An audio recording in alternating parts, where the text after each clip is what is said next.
व्यादं स गणरघुनाथान्वितं तं सजीवं साद्वैतं सावधूतं परिजनसहितं कृष्णचैतन्यदेवं श्रीराधा कृष्णपादां स गणललितां श्रीविशाखान्वितां हे कृष्णकरुणा सिन्धु दीनबन्धु जगत्पति गोपेश गोपिका कान्ता राधाकान्ता नमस्तुते तप्तकाञ्चन गौराङ्गी श्रीराधे वृन्दावनेश्वरी वृषभानुसुते देवी प्रणमामि हरिप्रिय वाञ्छाकल्पतरूपश्च कृपा सिन्धुभ्येव च पतितानां पावनेभ्यो वैष्णवेभ्यो नमः।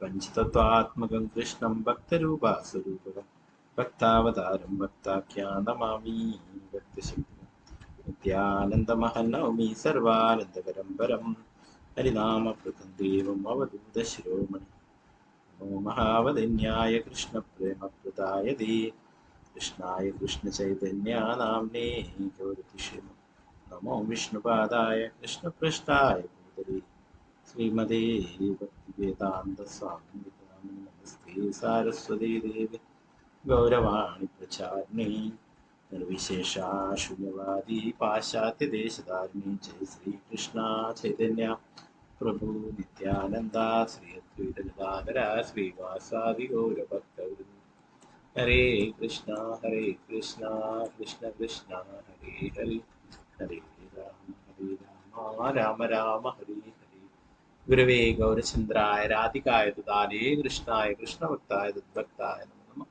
श्री प्रभुपाद की जय, गुरु महाराज की जय, निताय गौर प्रेमानंदे हरे कृष्ण। मदेक बंधु मत्संगिन मद्गुरु मन्महादना अन्निष्टारगमद्भाग्या मदानंदा नमोस्तुते। ഗ്രന്ഥരായ ശ്രീമദ് ഭാഗവതം की जय. ശ്രീമദ് ഭാഗവതം പഞ്ചമസ്കന്ധം 25-ാം അധ്യായം ശ്ലോകം 1. അതിന്റെ മുന്നേയായിട്ട് ആ അധ്യായത്തിന്റെ സമ്മറി നമുക്ക് നോക്കാം. 25-ാമത്തെ അധ്യായം അനന്ത ഭഗവാന്റെ മഹത്വങ്ങൾ എന്നുള്ളതാണ്. മന്ദജി സ്ക്രീന് കാണാലോ അല്ലെ? ഹരേ കൃഷ്ണ. കാണാം രുചി. ഹരേ കൃഷ്ണ. ഹരേ കൃഷ്ണ. അധ്യായം 25 അനന്ത ഭഗവാന്റെ മഹത്വം. ഈ അധ്യായത്തിൽ ശുകദേവ ഗോസ്വാമി പാതാള ലോകത്തിന്റെ ഏറ്റവും അടിയിൽ വസിക്കുന്നവനും പൂർണ്ണമായ ആധ്യാത്മിക ശരീരമുള്ളവനും മഹാദേവന്റെ പ്രഭവവുമായ അനന്ത ഭഗവാനെ വർണ്ണിക്കുന്നു. മഹാദേവന്റെ ഹൃദയത്തിന്റെ അഗാധതയിൽ സദാ വസിക്കുന്ന അദ്ദേഹം പ്രപഞ്ചത്തിന്റെ സംഹാരത്തിന് മഹാദേവനെ സഹായിക്കുന്നു. പ്രപഞ്ചത്തെ എങ്ങനെ സംഹരിക്കണമെന്ന് അനന്ത ഭഗവാൻ മഹാദേവനെ നിർദ്ദേശിക്കുന്നു. അതിനാൽ ചില സമയത്ത് അദ്ദേഹം താമസി, തമോ ഗുണത്തിൽ സ്ഥിതി ചെയ്യുന്നവൻ എന്ന് വിളിക്കപ്പെടുന്നു. ഭൗതികാവബോധത്തിന്റെ യഥാർത്ഥ മൂർത്തിയായ അദ്ദേഹം എല്ലാ ജീവസ്ഥകളെയും ആകർഷിക്കുന്നതിനാൽ ചിലപ്പോൾ സംഘർഷണൻ എന്നും വിളിക്കപ്പെടാറുണ്ട്. മുഴുവൻ ഭൗതിക ലോകവും സ്ഥിതി ചെയ്യുന്നത് സംഘർഷണ ഭഗവാന്റെ ഫണങ്ങൾക്ക് മുകളിലാണ്. ഈ ഭൗതിക ലോകത്തെ നശിപ്പിക്കുന്നുള്ള ശക്തി അദ്ദേഹം തന്റെ നെറ്റിയിൽ നിന്നും മഹാദേവന് നൽകുന്നു. സംഘർഷണ ഭഗവാൻ പരമദിയോത പുരുഷനായ ഭഗവാന്റെ ഒരു വിസ്തരണമാകിയാൽ ധാരാളം ഭക്തന്മാരും പാതാള ലോകത്തെ മുഴുവൻ സുരാസുരന്മാരും ഗന്ധർവന്മാരും വിദ്യാധരരും പണ്ഡിതരായ മുനിമാരും അദ്ദേഹത്തിന് പ്രാർത്ഥനകളും പ്രണാമങ്ങളും അർപ്പിക്കുന്നു. ഭഗവാൻ അവരോട് മധുരസ്വരത്തിൽ സംസാരിക്കുന്നു. അദ്ദേഹത്തിന്റെ ശരീര നിർമ്മിതി പരിപൂർണമായും ആധ്യാത്മികവും വളരെ വളരെ മനോഹരവുമാണ്. അദ്ദേഹത്തെക്കുറിച്ച് യഥാർത്ഥ ആധ്യാത്മിക ഗുരുവിൽ നിന്നും ശ്രവിക്കുവാൻ കഴിയുന്ന ഒരുവൻ ജീവിതത്തിന്റെ എല്ലാ ഭൗതിക സങ്കല്പങ്ങളിൽ നിന്നും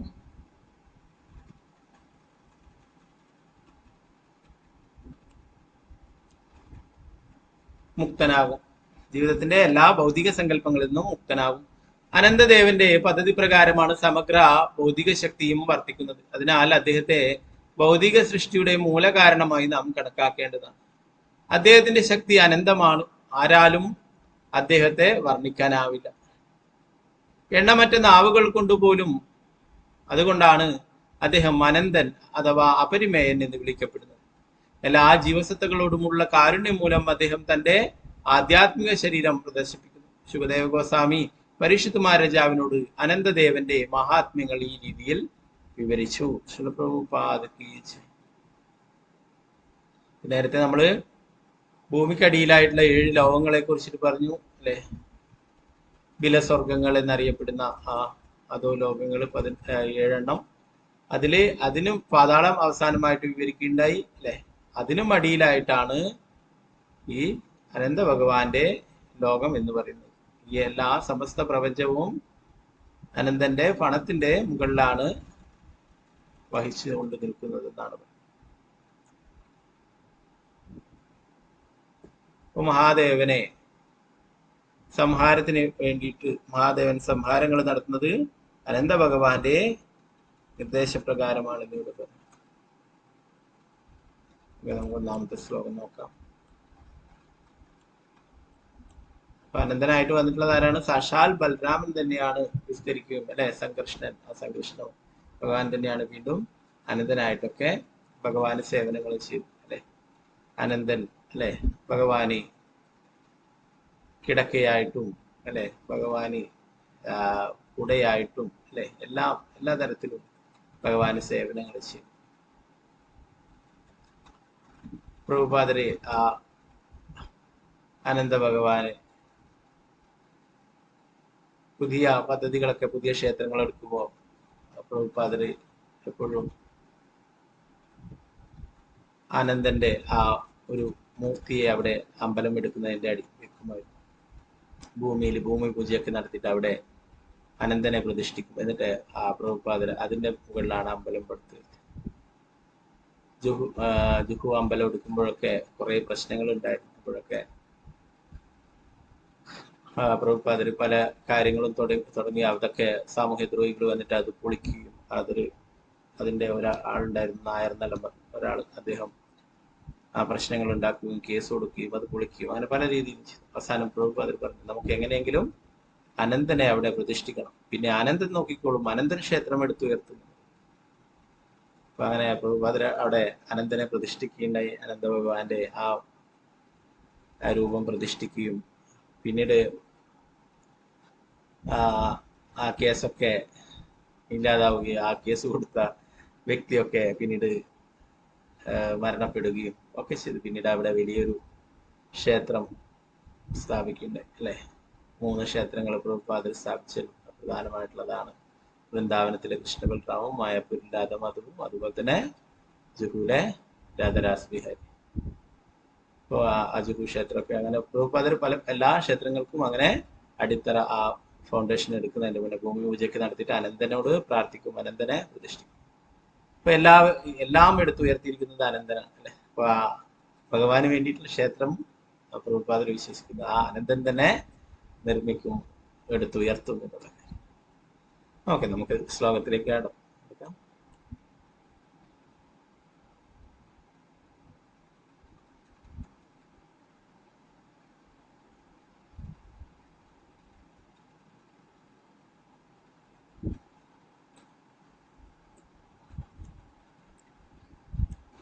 ഓം നമോ ഭഗവതേ വാസുദേവായ. ശ്രീശുക ഉവാച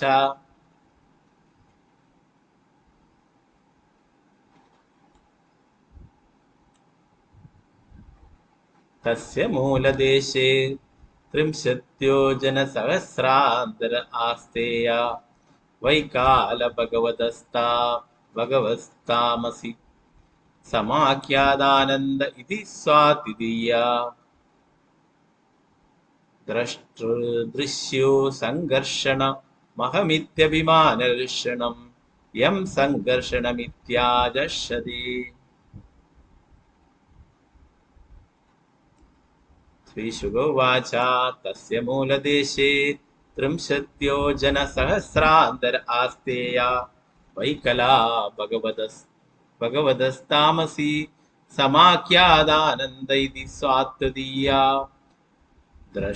ദൃശ്യോ സംഘർഷണ മഹമിത്യാഭിമാനലക്ഷണം യം സംഘർഷണമിത്യാചക്ഷതേ. ഹരേ കൃഷ്ണ. എല്ലാവർക്കും ചൊല്ലാം.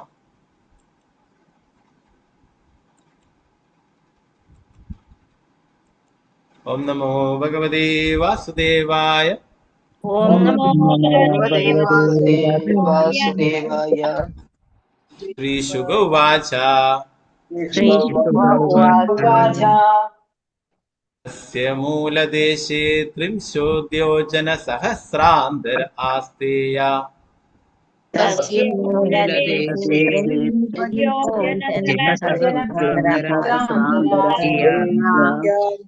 वैकला भगवतास्तामसी समाख्यादानन्द इति स्वात्तदीया वैकला भगवतः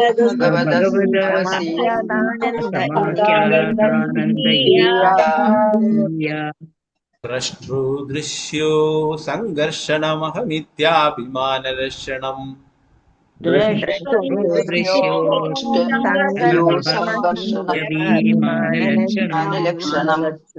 यं सङ्घर्षणमित्याचक्षते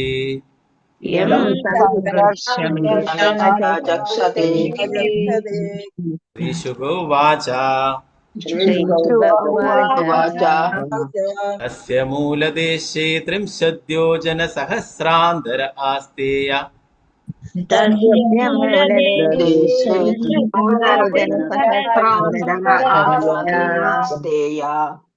वैकला भगवतस्तामसी समाख्यादानन्द इति सात्वदीया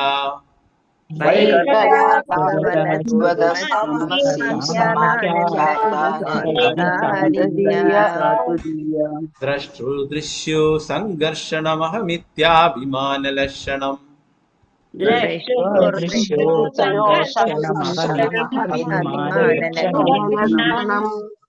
यं सङ्घर्षणमित्याचक्षते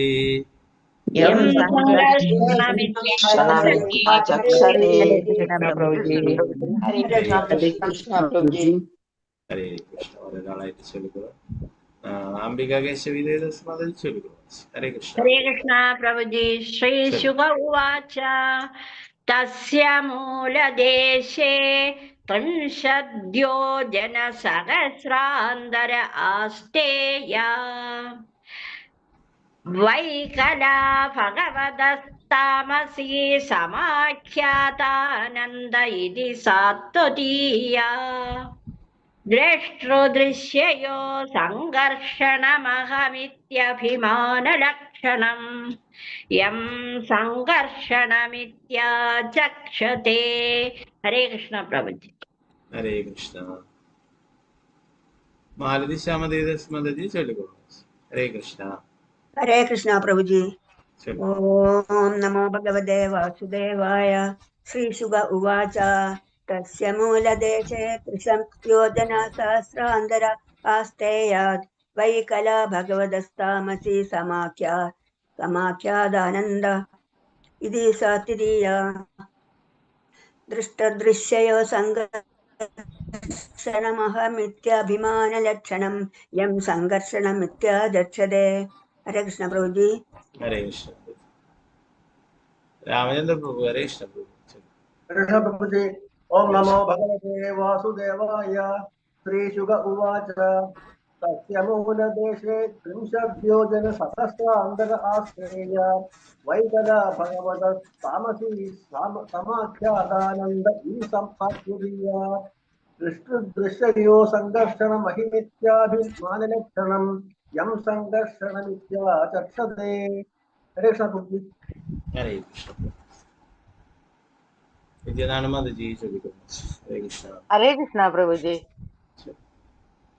ओम नमो भगवते वासुदेवाय श्रीशुक उवाच तस्य मूलदेशे 30 योजनसहस्रान्तर आस्तेयं वैकला भगवतस्तामसी समाख्यादानन्द इति सात्वदीया दृष्टुदृशयो सङ्घर्षणमहमित्यभिमानलक्षणं यं सङ्घर्षणमित्याचक्षते हरे कृष्ण प्रभुजी हरे सिंधु क्या माता जी चलिए हरे कृष्ण प्रभुजी ओम नमो भगवते वासुदेवाय श्रीशुगोवाच तस्य मूलदेशे 30 योजनसहस्रान्तर आस्तेय वैकला भगवतस्तामसी समाख्यादानन्द इति स्वात्वादिया दृष्टर्दृश्ययो सङ्घर्षणमहिमित्याभिमानलक्षणं यं सङ्घर्षणमित्याचक्षते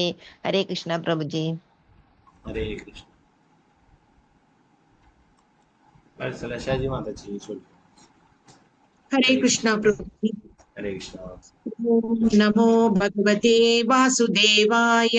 ശ്രീശുക ഉവാച തസ്യ മൂലദേശേ ത്രിംശദ്യോജനസഹസ്രാന്തര ആസ്തേയ വൈകലാ ഭഗവതസ്താമസി സമാഖ്യാതാനന്ദ ഇതി സാത്വതീയ ദ്രഷ്ടൃദ്യശയോ സംഘർഷണമഹമിത്യഭിമാനലക്ഷണം യം സംഘർഷണമിത്യാചക്ഷതേ. ഹരേ കൃഷ്ണ പ്രഭുജി. ഹരേ കൃഷ്ണ. നിർമ്മല മാതാജി. ഹരേ ഹരേ കൃഷ്ണ. കൃഷ്ണ പ്രഭുജി. ശരി. ഓം നമോ ഭഗവതേ വാസുദേവായ. ശ്രീശുക ഉവാച തസ്യ മൂലദേശേ ത്രിംശദ്യോജനസഹസ്രാന്തര ആസ്തേയ വൈകലാ ഭഗവതസ്താമസി സമാഖ്യാതാനന്ദ ഇതി സാത്വതീയ ദൃഷ്ടദൃശ്യയോ സംഘർഷണമഹമിത്യഭിമാനലക്ഷണം യം സംഘർഷണമിത്യാചക്ഷതേ. ഹരേ കൃഷ്ണ പ്രഭുജി. ഹരേ കൃഷ്ണ. പങ്കജാക്ഷി മാതാജി. ശരി. ഹരേ കൃഷ്ണ പ്രഭുജി പ്രണാമം. പ്രണാം. ഓം നമോ ഭഗവതേ വാസുദേവായ. ശ്രീസുക ഉവാച തസ്യ മൂലദേശേ ത്രിസദ്യോജനസഹസ്രാന്തര ആസ്തയാ വൈകാല ഭഗവതസ്തമസ്യ സാമാഖ്യാതാനന്ദ ഇതി സാത്വതീയ ദൃഷ്ട്വാ ദൃശ്യയോ സംഘർഷണമഹമീത്യ വിമാനലക്ഷണം യം സംഘർഷണമിത്യാചക്ഷതേ. ഹരേ കൃഷ്ണ പ്രഭുജി. ഹരേ കൃഷ്ണ. ശാരദാ ശുഭാസന മാതാജി. ചോദിക്കും. ഹരേ കൃഷ്ണ പ്രഭു. ഹരേ കൃഷ്ണ. ഓം നമോ ഭഗവതേ വാസുദേവായ. ശ്രീശുക ഉവാച തസ്യ മൂലദേശേ ത്രിംശദ്യോജനസഹസ്രാന്തരമാസ്തേയ വൈകലാ ഭഗവത താമസീ സമാഖ്യാതാനന്ദ ഇതി സ്വാത്വതീയ ദൃഷ്ട്വാ ദൃശയോഃ സംഘർഷണമഹമിത്യാഭിമാനലക്ഷണം യം സംഘർഷണമിത്യാചക്ഷതേ. ഹരേ കൃഷ്ണ. ഹരേ കൃഷ്ണ. പത്മാവമാരി മാതാജി. ചോദിക്കും. ഹരേ കൃഷ്ണ. ഓം നമോ ഭഗവതേ വാസുദേവായ. ശ്രീശുക ഉവാച തസ്യ മൂലദേശേ ത്രിംശദ്യോജനസഹസ്രാന്തര വൈകലാ ഭഗവതസ്താമസീ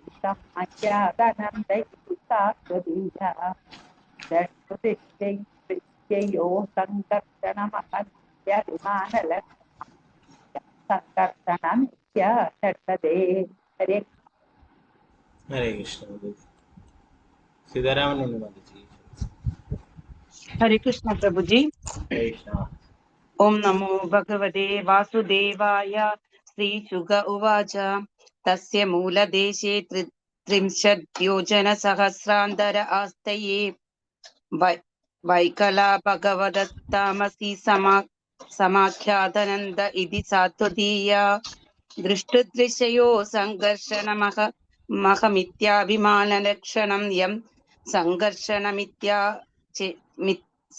സംഘർഷണമിത്യാചക്ഷതേ. ഹരേ കൃഷ്ണ പ്രഭുജി. ഹരേ കൃഷ്ണ. വത്സലായ മാതാജി. ഹരേ കൃഷ്ണ. ഹരേ കൃഷ്ണ പ്രഭുജി. ഓം നമോ ഭഗവതേ വാസുദേവായ. ശ്രീശുക ഉവാച തസ്യ മൂലദേശേ ത്രിംശദ്യോജനസഹസ്രാന്തര ആസ്തേയ വൈകലാ ഭഗവതസ്താമസി സമാഖ്യാതാനന്ദ ഇതി സാത്വതീയ ദൃശ്യയോ സംഘർഷണം അഹമിത്യാവിലക്ഷണം യം സംഘർഷണമിത്യാചക്ഷതേ. ഹരേ കൃഷ്ണ പ്രഭുജി. ഹരേ കൃഷ്ണ. തനുപ്രതി മാതാജി. ചോദിക്കും. ഹരേ കൃഷ്ണ പ്രഭുജി. ഹരേ കൃഷ്ണ. ഓം നമോ ഭഗവതേ വാസുദേവായ. ശ്രീശുക ഉവാച തസ്യ മൂലദേശേ ത്രിംശദ്യോജനസഹസ്രാന്തര ആസ്തേയ വൈകലാ ഭഗവതസ്താമസി സമാഖ്യാതാനന്ദ ഇതി സാത്വതീയ ദൃശ്യയോ സംഘർഷണമഹമിത്യഭിമാനലക്ഷണം യം സംഘർഷണമിത്യാചക്ഷതേ. ഹരേ കൃഷ്ണ പ്രഭുജി. ഹരേ കൃഷ്ണ. വസന്ത മാതാജി. ചോദിക്കും. ഹരേ കൃഷ്ണ.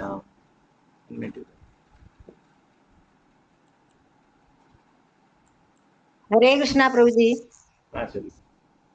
ഓം നമോ ഭഗവതേ വാസുദേവായ.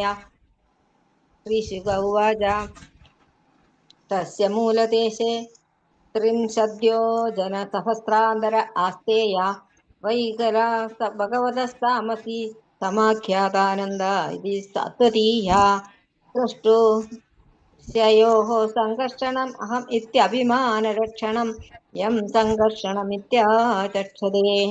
हरे कृष्ण प्रभुजी। हरे कृष्ण।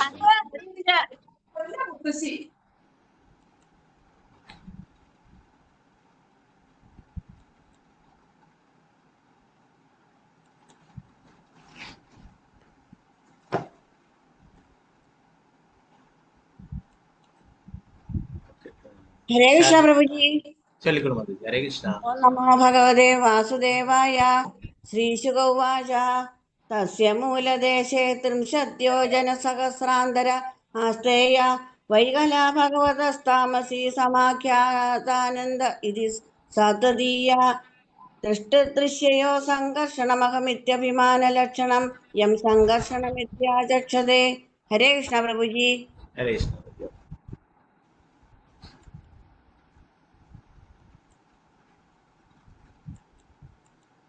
ഭാരതീയ മാതാജി ചൊല്ലിക്കൊള്ളു മാതാജി. ഹരേ കൃഷ്ണ.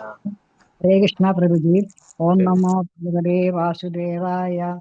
तस्य मूलदेशे त्रिंशद्योजनसहस्रान्तर आस्तेय वैकला भगवतस्तामसी समाख्यातानन्द इति सात्वतीया दृष्टुदृश्यमय सङ्कर्षणमहमित्यभिमानदक्षिणं यं सङ्कर्षणम् मिथ्याचक्षते। हरे कृष्ण।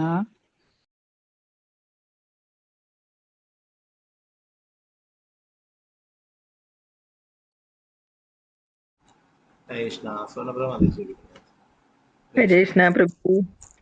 ओम नमो भगवते वासुदेवाय। श्रीशुक उवाच तस्य मूलदेशे त्रिंशद्योजनसहस्रान्तर आस्तेय वैकला भगवतस्तामसी समाख्यातानन्द इति सात्वतीया दृष्टदृश्ययो सङ्कर्षणमहमित्यभिमानलक्षणं यं सङ्कर्षणमित्याचक्षते।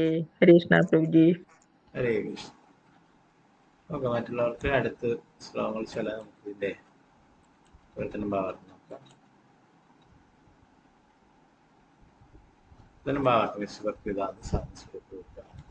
ശ്രീ ശിവദേവ ഗോസ്വാമി പരിഷത്ത് മഹാരാജാവിനോട് പറഞ്ഞു, പാതാള ലോകത്തിനും ഏതാണ്ട്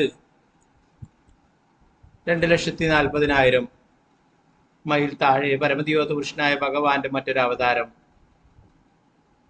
ജീവിക്കുന്നു. വിഷ്ണു ഭഗവാന്റെ ഒരു വിസ്തരണമായ അദ്ദേഹം അനന്ത ഭഗവാൻ അഥവാ സംഘർഷണ ഭഗവാൻ എന്നറിയപ്പെടുന്നു. എല്ലായ്പ്പോഴും അതീന്ദ്രിയ അവസ്ഥയിലാണ് നിലകൊള്ളുന്നതെങ്കിലും അദ്ദേഹം തമോ ഗുണമൂർത്തിയായ മഹാദേവനാൽ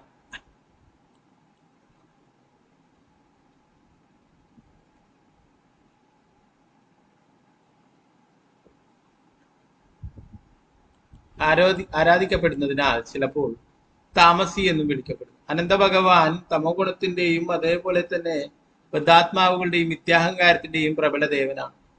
ഞാൻ ഭോക്താവാണെന്നും ഈ ലോകം എനിക്ക് ആസ്വദിക്കുവാനുള്ളതാണെന്നും ഒരു ബദ്ധാത്മാവ് ചിന്തിക്കുമ്പോൾ അവനെ കൊണ്ട് അങ്ങനെ പറയിക്കുന്നത് സംഘർഷനാണ്. അപ്രകാരം ലൗകികനായ ബദ്ധാത്മാവ് താൻ പരമോന്നതനായ ഭഗവാൻ തന്നെയാണെന്ന് സ്വയം ചിന്തിക്കുന്നു. ഭാവാർത്ഥമേശി ഭക്തിവേദാന്ത സ്വാമി പ്രഭുപാദിച്ചു.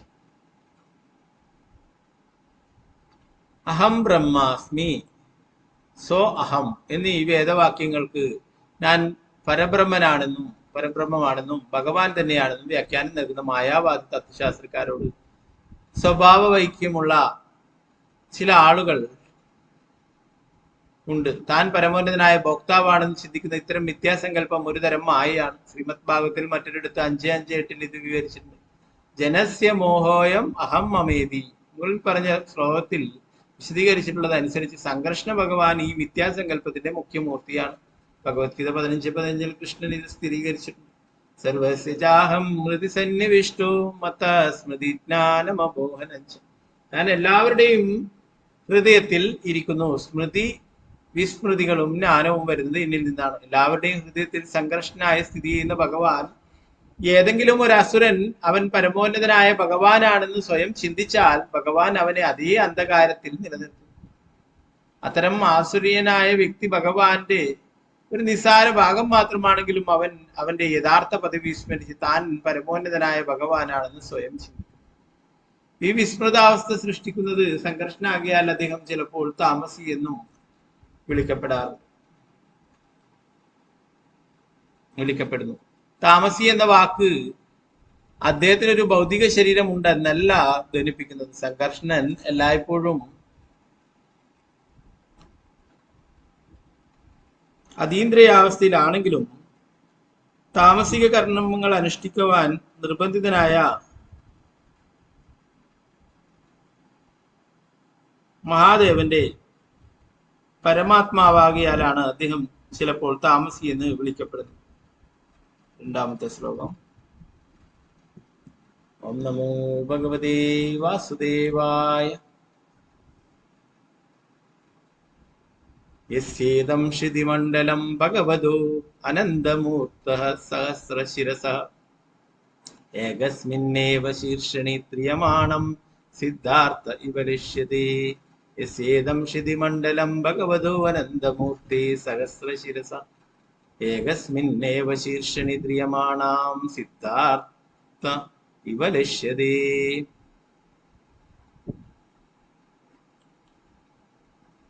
നേരത്തെ ചൊല്ലാൻ പറ്റുന്നത്. ശോഭാ പ്രതി മാതാജി ചൊല്ലും. ഹരേ കൃഷ്ണ പ്രഭുജി. ഓം നമോ ഭഗവതേ വാസുദേവായ. യസ്യേദം ശ്രീമണ്ഡലം ഭഗവതോ അനന്തമൂർത്ത സഹസ്രശിരസ ഏകസ്മിന്നേവ ശീർഷണി ദ്രിയമാണം സിദ്ധാർത്ഥ ഇവ ലക്ഷ്യതേ. ഹരേ കൃഷ്ണ. ഹരേ കൃഷ്ണ. വിജയശ്രീ മാതാജി ചൊല്ലും. ഹരേ കൃഷ്ണ പ്രഭുജി. പ്രണാമം പ്രഭുജി. ഓം നമോ ഭഗവതേ വാസുദേവായ. യസ്യേദം ക്ഷിതിമണ്ഡലം ഭഗവതോ അനന്തമൂർത്തേ സഹസ്രശിരസ ഏകസ്മിന്നേവ ശീർഷണി ദ്രിയമാണം സിദ്ധാർത്ഥ ഇവ ലക്ഷ്യതേ. ഹരേ കൃഷ്ണ. ഹരേ കൃഷ്ണ. ശോഭാ വിജയ മാതാജി ചൊല്ലും. ഹരേ കൃഷ്ണ. ഓം നമോ ഭഗവതേ വാസുദേവായ. യസ്യേദം ഭഗവതോ അനന്തമൂർത്തേ സഹസ്രശിരസ ഏകസ്മിന്നേവ ശീർഷണി ദ്രിയമാണം സിദ്ധാർത്ഥ ഇവ ലക്ഷ്യതേ. ഹരേ കൃഷ്ണ പ്രഭുജി. ഹരേ കൃഷ്ണ. ഗീതാശ്രീ മാതാജി ഹരേ കൃഷ്ണ. ഹരേ കൃഷ്ണ പ്രഭുജി. ഹരേ കൃഷ്ണ. ഓം നമോ ഭഗവതേ വാസുദേവായ. യസ്യേദം ശ്രീമണ്ഡലം ഭഗവതോ അനന്തമൂർത്തേ സഹസ്രശിരസ ഏകസ്മിന്നേവ ശീർഷണി ദ്രിയമാണം സിദ്ധാർത്ഥ ഇവ ലക്ഷ്യതേ. ഹരേ കൃഷ്ണ പ്രഭുജി. ഹരേ കൃഷ്ണ. രമാകൃഷ്ണ മാതാജി ചൊല്ലും. ഹരേ കൃഷ്ണ. യസ്യേദം ശ്രീമണ്ഡലം ഭഗവതോനന്ദമൂർത്തേഃ സഹസ്രശിരസ ഏകസ്മിന്നേവ ശീർഷണി ധ്രിയമാണം സിദ്ധാർത്ഥ ഇവ ലക്ഷ്യതേ. ഹരേ കൃഷ്ണ പ്രഭു. ഹരേ കൃഷ്ണ. ശ്രീ ജയ മാതാജി ചൊല്ലും. ഹരേ കൃഷ്ണ. ഹരേ കൃഷ്ണ പ്രഭുജി. ചൊല്ലും. ഓം നമോ ഭഗവതേ വാസുദേവായ. യസ്യേദം ശ്രുതിമണ്ഡലം ഭഗവതോനന്ദമൂർത്തേഃ സഹസ്രശിരസ ഏകസ്മിന്നേവ ശീർഷണി ദ്രിയമാണം സിദ്ധാർത്ഥ ഇവ ലക്ഷ്യതേ. ഹരേ കൃഷ്ണ പ്രഭു. ഹരേ കൃഷ്ണ.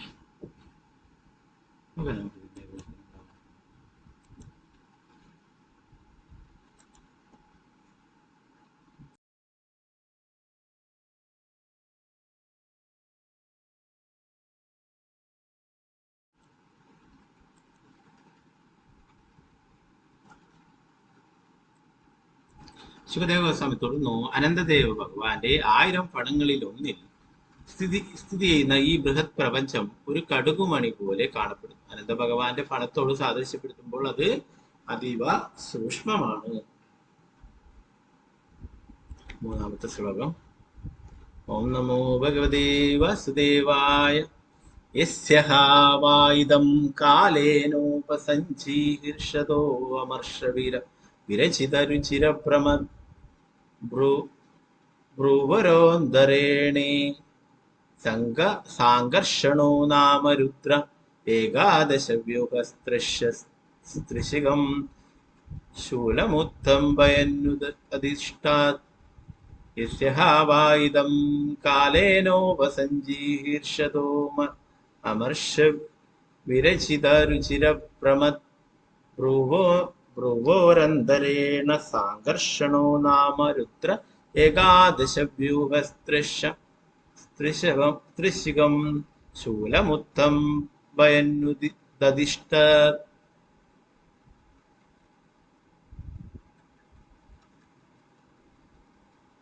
സംഹാരത്തിന്റെ സമയത്ത് സമഗ്ര സൃഷ്ടിയെയും സംഹരിക്കുവാൻ ആഗ്രഹിക്കുമ്പോൾ അനന്ത ഭഗവാൻ ചെറുതായി രോഷം കൊള്ളും.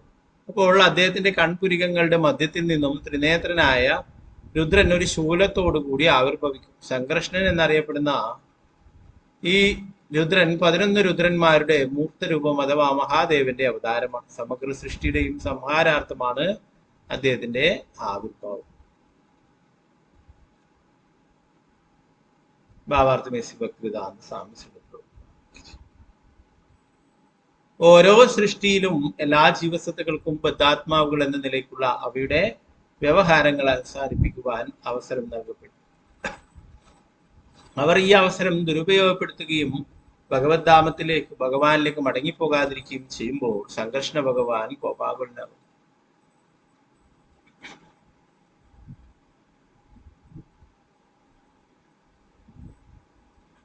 രോഷം കൊള്ളുന്ന അദ്ദേഹത്തിന്റെ ഇരു പുരികങ്ങൾക്കും ഇടയിൽ നിന്നും മഹാദേവന്റെ വിസ്തരണങ്ങളായ 11 രുദ്രന്മാർ ഇറങ്ങി വരികയും എല്ലാം ചേർന്ന് സമഗ്ര സൃഷ്ടിയെയും സംഹരിക്കുകയും ചെയ്യുന്നു. നാലാമത്തെ ശ്ലോകം. ഓം നമോ ഭഗവതേ വാസുദേവായ യസ്യാംഘ്രികമലയുഗളാരുണ വിശദനഖമണിഷണ്ഡമണ്ഡലേഷു ഹി പദയഃ സഹ സ്വാത്വദർശഭൈരേകാന്തഭക്തിയോഗേനാവമന്തഃ.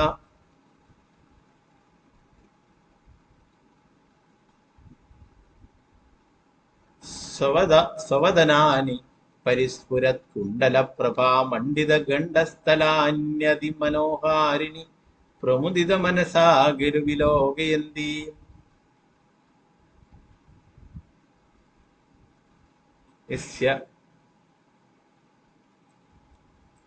യസ്യാംഘ്രികമലയുഗളാരുണ വിശദനഖമണിഷണ്ഡമണ്ഡലേഷു ഹി പദയഃ സഹസാത്വദർശഭൈരേകാന്തഭക്തിയോഗേനാവമനന്തഃ.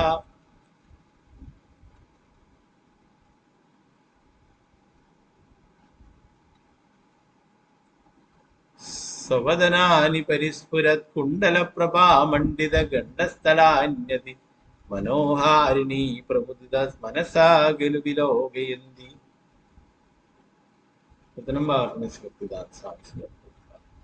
ഭഗവാന്റെ പത്മപാദങ്ങളുടെ ഇളം ചുവപ്പാർന്നതും സുതാര്യങ്ങളുമായ പെരുവിരൽ നഖങ്ങൾ ശരിക്കും കണ്ണാടിത്തിളക്കമുള്ള അമൂല്യങ്ങളായ രത്നങ്ങൾ പോലെയാണ്. കലർപ്പറ്റ ഭക്തന്മാരും നാഗമുഖ്യന്മാരും സംഘർഷണ ഭഗവാന് പ്രണാമങ്ങൾ അർപ്പിക്കുമ്പോൾ തങ്ങളുടെ മുഖങ്ങളിൽ അദ്ദേഹത്തിന്റെ പെരുവിരൽ നഖങ്ങളിൽ പ്രതിഫലിച്ചു കാണാൻ കഴിയുന്നതിനാൽ വളരെ സന്തുഷ്ടരാകുന്നു.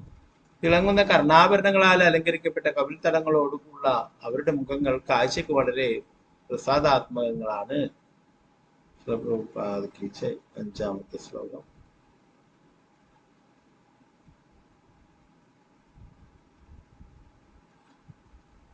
നമോ ഭഗവതേ വാസുദേവായ യസ്യൈവ ഹി നാഗരാജകുമാര്യാശിഷ ആശാസനാശാർവംഗ വലയവിലസിത വിശദ വിപുല ധവള സുഭകരുചിരഭുജരജത സ്തംഭേഷ ഗുരുചന്ദന കുങ്കുമ പങ്കാനുലേപേനാവലി വലിംബമാനസ്തദഭിർമർശന്മാദിത ഹൃദയമകരധ്വജാവേശ രുചിരലളിത സ്മിതാസ്തന തനുരാഗമതമുദിത മദവികുർണീതാരുണ കരുണാവലോകനയന വദനാരവിന്ദം സവ്രീഡം കില വിലോകയന്തി.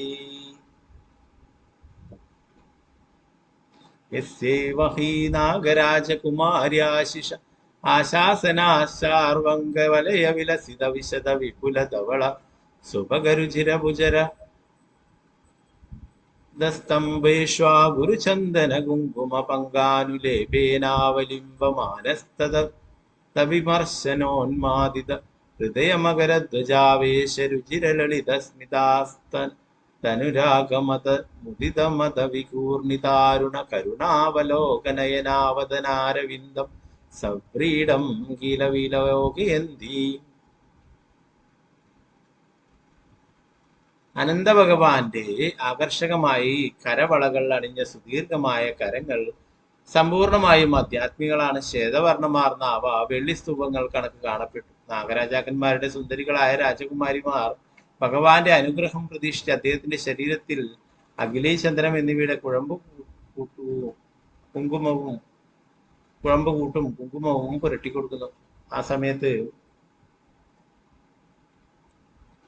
അദ്ദേഹത്തിന്റെ അംഗങ്ങളുടെ സ്പർശം അവരെ കാമപരവശരാക്കുന്നു. അവരുടെ ഇംഗിതങ്ങൾ മനസ്സിലാക്കുന്ന ഭഗവാൻ രാജകുമാരിമാരെ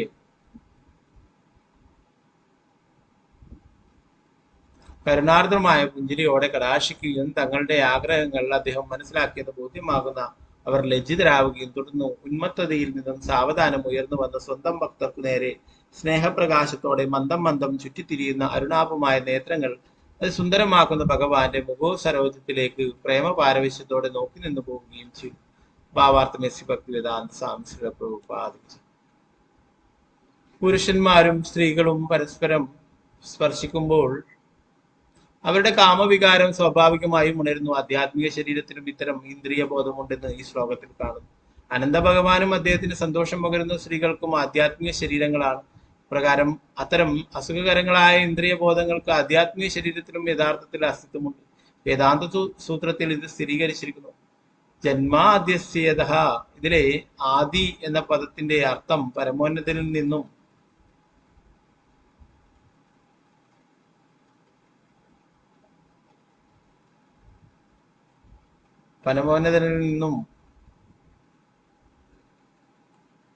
ജനിക്കുന്ന ആദിരസം അഥവാ യഥാർത്ഥ കാമവികാരം എന്നാണെന്ന് ശ്രീ വിശ്വനാഥ ചക്രവർത്തി ഠാക്കൂറും അഭിപ്രായപ്പെടുന്നത്. എങ്ങനെ തന്നെ ആയാലും ആധ്യാത്മികമായ കാമവും ഭൗതികമായ കാമവും സ്വർണവും ഇരുമ്പും പോലെ വ്യത്യസ്തമാണ്. കൃഷ്ണനും രാധയും തമ്മിൽ അല്ലെങ്കിൽ കൃഷ്ണനും വ്രജഭൂമിയിലെ തരുണികളും തമ്മിൽ കൈമാറിയ കാമവികാരം വളരെ ഉന്നതമായ ആധ്യാത്മിക സാക്ഷാത്കാരം സിദ്ധിച്ച ഒരുവന് മാത്രമേ ബോധ്യമാവുകയുള്ളൂ.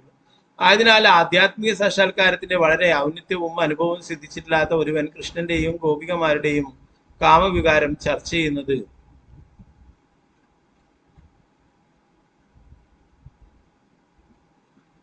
വിലക്കിയിരിക്കുന്നു. എങ്ങനെ തന്നെയായാലും ഒരുവൻ ആത്മാർത്ഥതയുള്ള പരിശുദ്ധ ഭക്തനാകുന്ന പക്ഷം കൃഷ്ണന്റെയും ഗോപികമാരുടെയും കാമം ചർച്ച ചെയ്താൽ അവന്റെ ഹൃദയത്തിലെ ഭൗതിക കാമാർത്ഥം തുടച്ചു മാറ്റപ്പെടുകയും അവൻ വളരെ വേഗം ആധ്യാത്മിക ജീവിതത്തിൽ പുരോഗതി പ്രാപിക്കുകയും ചെയ്യും.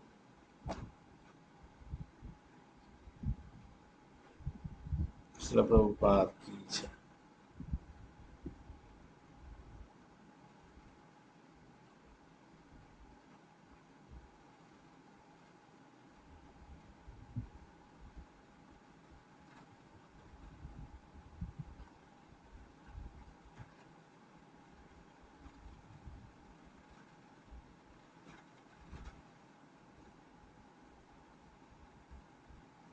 ആറാമത്തെ ശ്ലോകം. ഓം നമോ ഭഗവതേ വാസുദേവായ സ ഏവ ഭഗവാനനന്ദോ അനന്ത ഗുണാർണവ ആദിദേവ ഉപസംഹൃതാമർഷരോഷവേഗോ ലോകാനാം സ്വസ്ഥയാസ്തി. സ ഏവ ഭഗവാനനന്ദോ അനന്ത ഗുണാർണവ ആദിദേവ ഉപസംഹൃതാമർഷരോഷവേഗോ ലോകാനാം സ്വസ്ഥയാസ്തി. സംകൃഷ്ണ ഭഗവാൻ അപരിമേയമായ ആധ്യാത്മിക ഗുണങ്ങളുടെ സമുദ്രമാകിയാൽ അനന്തദേവൻ എന്നറിയപ്പെടുന്നു. അദ്ദേഹം പരമദിവ്യപുരുഷനായ ഭഗവാനിൽ നിന്നും ഭിന്നനല്ല. ഈ ഭൗതിക ലോകത്തിലെ എല്ലാ ജീവസത്തകളുടെയും ക്ഷേമത്തിനായി അദ്ദേഹത്തിന്റെ ധാമത്തിൽ കോപവും അസഹിഷ്ണുതയും നിയന്ത്രിച്ച് വസിക്കുന്നു. ഭാവാർത്ഥമേസി ഭക്തിവേദാന്ത സ്വാമി ശ്രീ പ്രഭുപാദിക്ക് അനന്തദേവന്റെ പ്രധാന ദൗത്യം ഭൗതിക സൃഷ്ടിയുടെ വിഘടനം അഥവാ നശീകരണമാണെങ്കിലും അദ്ദേഹം അദ്ദേഹത്തിന്റെ കോപവും അസഹിഷ്ണുതയും അടക്കുന്ന ബദ്ധാത്മാവുകൾക്ക് ഭഗവത്ധാമത്തിലേക്ക് ഭഗവാനിലേക്ക് മടങ്ങിപ്പോകാൻ ഒരു അവസരം നൽകാനാണ് ഈ ഭൗതിക ലോകം സൃഷ്ടിച്ചത്. പക്ഷെ ബഹുഭൂരിപക്ഷവും ഈ സൗകര്യത്തിന്റെ പ്രയോജനം ഉപയോഗിക്കുന്നില്ല. സൃഷ്ടിക്ക് ശേഷം അവർ വീണ്ടും ഈ ഭൗതിക ലോകത്തിന്റെ മേൽ ആധിപത്യം സ്ഥാപിക്കുവാനുള്ള അവരുടെ പഴയ പ്രവണത തുടങ്ങി ബദ്ധാത്മാവുകളുടെ ഈ പ്രവൃത്തികൾ അനന്തദേവനെ കോപാകുലനാക്കുകയും അദ്ദേഹത്തെ ഭൗതിക ലോകം മുഴുവൻ നശിപ്പിക്കുവാൻ ആഗ്രഹിക്കുകയും ചെയ്യുന്നു. എങ്കിലും അദ്ദേഹം പരമദൈവത പുരുഷനായ ഭഗവാനാകിയാൽ നമ്മളോട്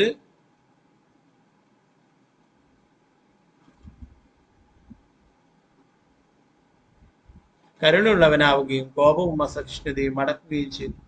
ആവശ്യമായ സമയത്ത് മാത്രമേ അദ്ദേഹം തന്റെ കോപം പ്രകടിപ്പിക്കുകയും ഭൗതിക ലോകത്തെ സംഹരിക്കുകയും ചെയ്യുകയുള്ളൂ. ഏഴാമത്തെ ശ്ലോകം. ഓം നമോ ഭഗവതേ വാസുദേവായ.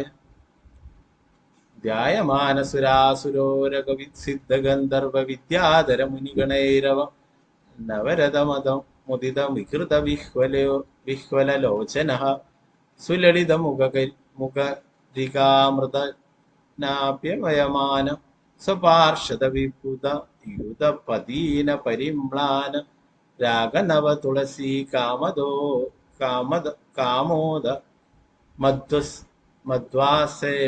മധ്വാസവേന മാദ്യന്മധുകരവ്രാത മധുരഗീതശ്രിയം വൈജയന്തീം സ്വാമനമാലാം നീലവാസാ ഏകകുണ്ടലോ കലകൃതീകൃത സുഭഗ സുന്ദരഭുജോ ഭഗവാൻ മഹേന്ദ്രോ വാരണേന്ദ്ര ഇവ കാഞ്ചനീം കഷാമുദാരലീലോ വിവർത്തി ധ്യായമാനസുരാസുരോരകസിദ്ധഗന്ധർവ വിദ്യാധര മുനിഗണൈരവൻ നവരഥമതമുദിത വികൃത വിഹ്വലലോചനഃ സുലളിത മുഖരികാമൃതേനാപ്യയമാന സ്വപാർഷദ വിഭുത യുധ പദീന പരിമ്ലാന രാഗനവസ്തുളസീ കാമോദമധ്വാസ്വേന മാദ്യാന്മധുരകരവ്രാതമധുരഗീതശ്രിയം വൈജയന്തീം സ്വാം വനമാലാം നീലവാസാ ഏകകുണ്ടലോ അലകുതീകൃത സുഭഗസുന്ദരഭുജോ ഭഗവാൻ മഹേന്ദ്രോ വാരണേന്ദ്ര ഇവ കാഞ്ചനീം കഷാമുദാരലീലോ വിവർത്തി.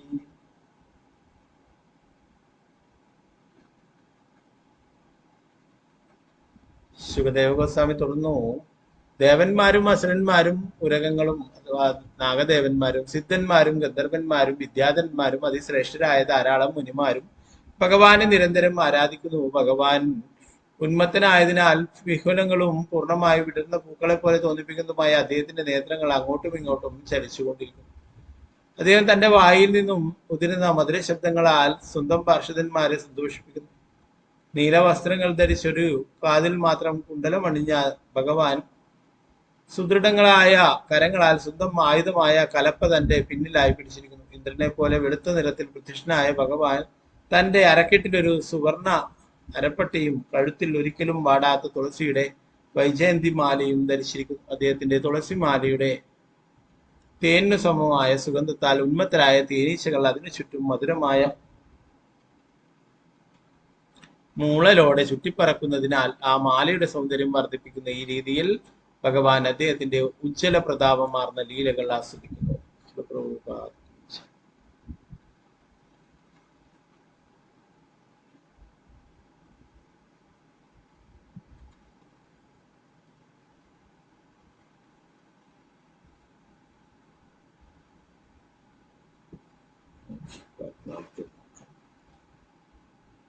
നാരായണ നമസ്കൃത്യ നരം ചൈവ നരോത്തമം ദേവീം സരസ്വതീം വ്യാസം തതോ ജയമുദ്രേ നഷ്ടപ്രായേഷു ഭദ്രേഷു നിത്യം ഭാഗവത സേവയ ഭഗവതി ഉത്തമ ശ്ലോകേ ഭക്തിർഭവതി നൈഷ്ഠികീ മുഖം കരോതി വാചാലം ഭംഗം ലംഘയതേ ഗിരി യത്കൃപാതമഹം വന്ദേ ശ്രീഗുരു ദീനദാരിണം പരമാനന്ദമാധവം ശ്രീ ചൈതന്യേശ്വരം. നമോ വിഷ്ണുപാദായ കൃഷ്ണപൃഷ്ഠായ ഭൂതലേ ശ്രീമതേ ഭക്തിവേദാന്ത സ്വാമിനി നമസ്തേ സാരസ്വതീ ദേവേ ഗൗരവാണി പ്രചാരിണി നിർവിശേഷ ശൂന്യവാദി പാശ്ചാത്യ ദേശധാരിണി ജയ ശ്രീകൃഷ്ണ ചൈതന്യ പ്രഭു നിത്യാനന്ദ ശ്രീയദ്ധാധര ശ്രീവാസാദിഗൗര ഭക്തവൃന്ദ ഹരേ കൃഷ്ണ കൃഷ്ണ കൃഷ്ണ ഹരേ ഹരേ ഹരേ രാമ രാമ രാമ ഹരേ ഹരേ. ഗുരുവേ ഗൗരചന്ദ്രായ രാധികായ ദദാടേ കൃഷ്ണായ കൃഷ്ണഭക്തായ തദ്ഭക്തായ നമഃ. പ്രഭുപാദ ഗുരുരാജേ താരകർത്തമാനന്ദേ ഹരേ.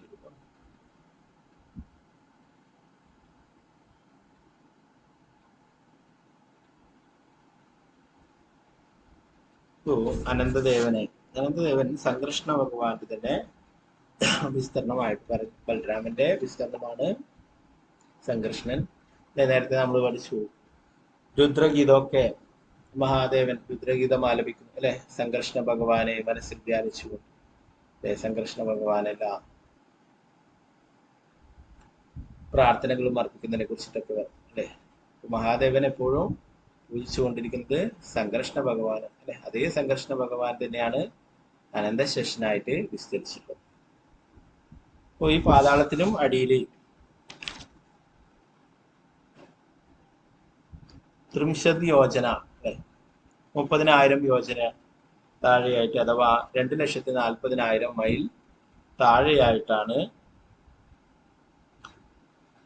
ഭഗവാന്റെ തന്നെ വിസ്തൃതമായിട്ടുള്ള അനന്തശേഷൻ അനന്ത ഭഗവാൻ സ്ഥിതി ചെയ്യുന്നത്. അനന്തന്റെ ഫണത്തിന്റെ മുകളിലാണ് ഈ പ്രപഞ്ചം നിലനിൽക്കുന്നത്. നേരത്തെ പഠിച്ചു 14 ലോകങ്ങൾ അല്ലെ. ഭൂമി തൊട്ടിട്ട് മേലോട്ട് 7 ലോകങ്ങൾ അല്ലെ, ഭൂമിക്ക് താഴെയായിട്ട് 7 ലോകങ്ങൾ, 14 ലോകങ്ങൾ. ഇതൊക്കെ എവിടെയാണ് നിലനിൽക്കുന്നത്? അനന്ത ഭഗവാന്റെ ആ പണത്തിന്റെ മേലെ. ഇപ്പൊ പറയുന്നു, ഒരു കടുകുമണി പോലെ ഒരു പണത്തിന്റെ മേലെ ആ പ്രപഞ്ചം നിലനിൽക്കുമ്പോൾ എന്താണ്, അതൊരു കടുകുമണി പോലെ തോന്നിക്കുന്നുള്ളൂ. അത്രയും വിസ്തൃതമായിട്ടുള്ള രൂപമാണ് അനന്ത ഭഗവാന്റെ ഇതെന്ന് പറഞ്ഞു.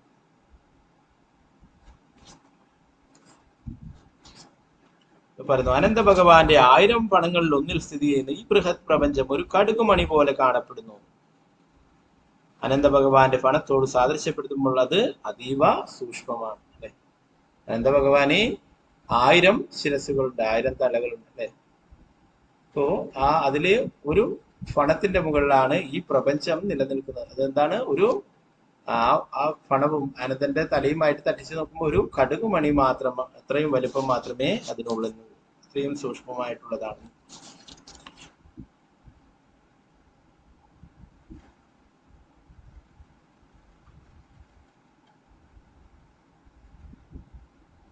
സംഹാരത്തിലെ ശിവൻ മഹാദേവൻ ആ സംഹാര കാര്യങ്ങൾ ചെയ്യുന്നത് അനന്തന്റെ ശക്തി കൊണ്ടാണ്, അനന്ത ഭഗവാന്റെ നിർദ്ദേശം കൊണ്ടാണെന്ന് പറയും.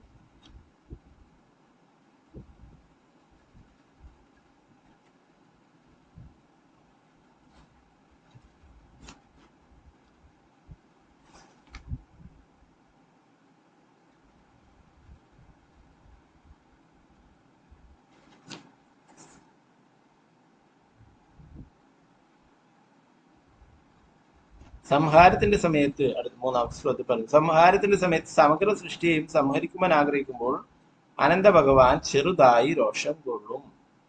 അപ്പോൾ അദ്ദേഹത്തിന്റെ കൺപുരികങ്ങളുടെ മധ്യത്തിൽ നിന്നും ത്രിനേത്രനായ രുദ്രൻ ഒരു ശൂലത്തോടുകൂടി ആവിർഭവിക്കും.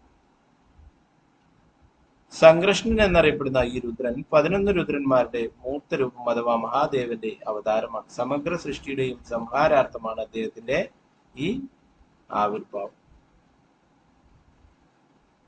നേരത്തെ പറഞ്ഞു അല്ലെ, ഭഗവാൻ തന്നെയാണ്, നേരത്തെ പഠിച്ചു, ഭഗവാന്റെ ഗുണാവതാരങ്ങളായിട്ട് സത്വരജോ തമോ ഗുണങ്ങളുടെ അധിപനായിട്ട് അല്ലെ, സത്വഗുണത്തിന്റെ അധിപനായിട്ട് വിഷ്ണു, രജോ ഗുണത്തിന്റെ അധിപനായിട്ട് ബ്രഹ്മാവും, തമോ ഗുണത്തിന്റെ അധിപനായിട്ട് രുദ്രനും അല്ലെ ആ സേവനങ്ങൾ നിർവഹിക്കുന്നു എന്ന് പറയും. ഇവിടെ പറയുന്നത്, ഈ സംകൃഷ്ണ ഭഗവാൻ അഥവാ അനന്ത ഭഗവാൻ ഈ സംഹാരത്തിന്റെ സമയത്ത് കോപമുണ്ടാവുകയും അദ്ദേഹത്തിന്റെ കൺപുരികങ്ങളുടെ ഇടയിൽ നിന്നും ഒരു ശൂലത്തോട് കൂടിയിട്ടുള്ള രുദ്രൻ അവതരിക്കുന്നു എന്ന് പറഞ്ഞു. എന്താണ് പറയുക, ത്രിശൂലത്തോട് കൂടിയിട്ട് ത്രിനേത്രങ്ങളുള്ള മുക്കണ്ണനായിട്ട് 3 കണ്ണുള്ള രുദ്രൻ ആവിർഭവിക്കുന്നത്. അപ്പൊ ഈ രുദ്രനെ സംഘർഷണൻ എന്ന് വിളിക്കുന്നു. അപ്പൊ ഭഗവാനിൽ നിന്നും വന്നിട്ടുള്ളതാണ്, അനന്ത ഭഗവാനിൽ നിന്നും വന്നിട്ടുള്ളതാണ് ഈ രുദ്രൻ. അതുകൊണ്ട് ഈ രുദ്രനെ സംഘർഷണൻ എന്ന് വിളിക്കുന്നു.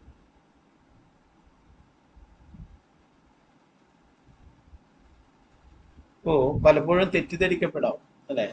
എന്താണ് ഭഗവാന്റെ തന്നെ ഭഗവാനിൽ നിന്ന് വന്നിട്ടുള്ളത്, അത് വിചാരിച്ചിട്ട് ഒരിക്കലും ഭഗവാൻ ആവില്ല അല്ലെ. ബ്രഹ്മാവ് ബ്രഹ്മസംഹിതയിൽ തന്നെ ഉദാഹരണം തരും അല്ലെ. ക്ഷീരം യഥാതഥി വികാര വിശേഷയോഗാതെന്ന് പറഞ്ഞു. ക്ഷീരം, ആ പാലിൽ നിന്നും തൈരും അല്ലെ മറ്റുള്ളതൊക്കെ ഉണ്ടാക്കുന്നു. അതുപോലെയാണെന്ന് പറഞ്ഞു. പാല് ഭഗവാനാണെങ്കിൽ അതിൽ നിന്നും ഉണ്ടാക്കുന്ന ഉപോൽപ്പന്നമാണ് തൈര് അല്ലെ, പാൽ. അപ്പൊ അതുപോലെ ശിവൻ ഭഗവാനിൽ നിന്ന് വന്നിട്ടുള്ളത്, അതൊരിക്കലും തൈരൊരിക്കലും പാലാക്കാനായിട്ട് സാധിക്കില്ല അല്ലെ. പാലിൽ നിന്ന് നമുക്ക് തൈരുണ്ടാക്കാൻ വേണ്ടി ഉണ്ടാക്കാം, നെയ്യ് ഉണ്ടാക്കാം, എല്ലാം ഉണ്ടാക്കാം അല്ലെ. തിരിച്ച് ആ തൈരിനെ എടുത്തിട്ട് പാലാക്കാൻ സാധിക്കും അല്ലെ. അതുപോലെ മഹാദേവൻ ഭഗവാനിൽ നിന്നും വന്നിട്ടുള്ളതാണ് രുദ്രൻ. ആ ഭഗവാൻ ഇവിടെ പറയുന്ന ആ സംഘർഷണൻ എന്ന പേരുള്ള രുദ്രൻ ആ സംഘർഷണ ഭഗവാനിൽ നിന്നും അനന്തനിൽ നിന്നും വന്നിട്ടുള്ളത്. അതുകൊണ്ട് അതും ഭഗവാനാണെന്ന് നമുക്ക് പറയാൻ സാധിക്കും അല്ലെ. പലപ്പോഴും അത് തെറ്റിദ്ധരിക്കപ്പെടാറുണ്ട്. ഇപ്പൊ നേരത്തെ പറഞ്ഞു ബ്രഹ്മാവിനെയും മഹാദേവനെയും ഒക്കെ സൂചിപ്പിക്കുവാനായിട്ട് ചിലപ്പോൾ ഭഗവാൻ എന്ന് സംബോധന ചെയ്യാറുണ്ട്. എന്നാൽ അതിന്റെ അർത്ഥം അവർ ഭഗവാൻ എന്നല്ല, ഭഗവാന്റെ നിർദ്ദേശങ്ങൾ അതേപടി അനുസരിക്കുന്ന സേവകർ എന്നുള്ള നിലയ്ക്ക് അവരെയും ചിലപ്പോൾ വിളിക്കാറുണ്ടെന്ന് നമ്മൾ നേരത്തെ ഭാഗവതത്തിൽ പഠിച്ചിട്ടുണ്ട് തുടക്കത്തിൽ.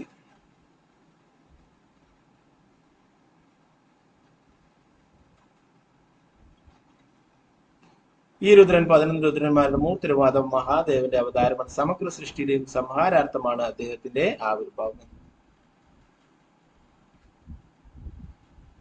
ഓരോ സൃഷ്ടിയിലും എല്ലാ ജീവസത്തുക്കൾക്കും ബദ്ധാത്മാവുകൾ എന്ന നിലയ്ക്കുള്ള അവയുടെ വ്യവഹാരങ്ങൾ അവസാനിപ്പിക്കുവാൻ അവസരം നൽകപ്പെടുന്നു. അവർ ഈ അവസരം ദുരുപയോഗപ്പെടുത്തുകയും ഭഗവദ്ധാമത്തിലേക്ക് ഭഗവാനിലേക്ക് മടങ്ങിപ്പോകാതിരിക്കുകയും ചെയ്യുമ്പോൾ സംഘർഷണ ഭഗവാൻ കോപാകുലനാകുന്നു. രോഷം കൊള്ളുന്ന അദ്ദേഹത്തിന്റെ ഇരുപുരികങ്ങൾക്കും ഇടയിൽ നിന്നും മഹാദേവന്റെ വിസ്തരങ്ങളായ 11 രുദ്രന്മാർ ഇറങ്ങി വരികയും എല്ലാവരും ചേർന്ന് സമഗ്ര സൃഷ്ടിയെയും സംഹരിക്കുകയും ചെയ്യും. ഇവരുന്ന് ബദ്ധാത്മാവുകളായിട്ട് ഇവിടെ കഴിയുന്നവരെ തിരിച്ചു കൊണ്ടുപോകാനായിട്ടുള്ള അവസരങ്ങളൊക്കെ നൽകുന്നു.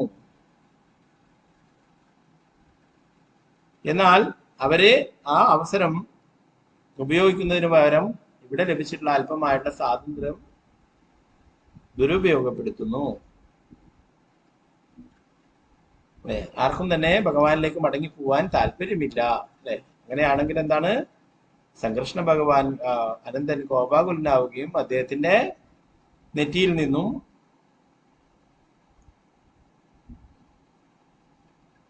പതിനൊന്ന് രുദ്രന്മാർ വരികയും ചെയ്യുന്നു.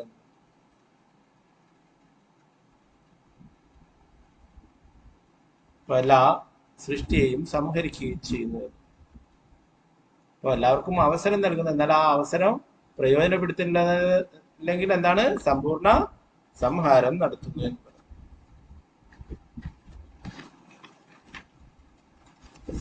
നേരത്തെ നമ്മള്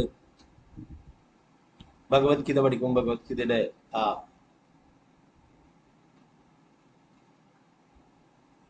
10-ാം അധ്യായം അല്ലെ, 10-ലെ 8 തോന്നുന്നു. അഹം സർവസ്യ പ്രഭു മത്ത സർവം പ്രഭു. അതിന്റെ പർപ്പട്ടില് പ്രഭുപാദരി ഈ ഒരു ഏകാദശോ രുദ്രജായതേ എന്നുള്ള അല്ലെ ആ ഒരു നാരായണോപനിഷത്തിൽ നിന്നുള്ള ശ്ലോകമൊക്കെ കൊടുത്തിട്ടുണ്ട് അല്ലെ. അപ്പൊ അവിടെ പറയുന്നുണ്ട് 11 രുദ്രന്മാരുണ്ടായതിനെ കുറിച്ചിട്ടും അല്ലെ.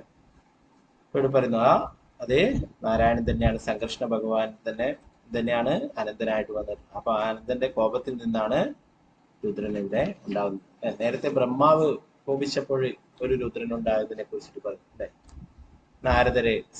നാരദിനോട് സൃഷ്ടി ചെയ്യാനായിട്ട് അഭ്യർത്ഥിക്കുകയും സാധ്യമല്ലെന്ന് പറയുകയും അപ്പോഴും ബ്രഹ്മാവ് കോപിക്കുകയും ബ്രഹ്മാവിന്റെ കോപത്തിൽ നിന്നും രുദ്രൻ ഉണ്ടാവുകയും ചെയ്യും.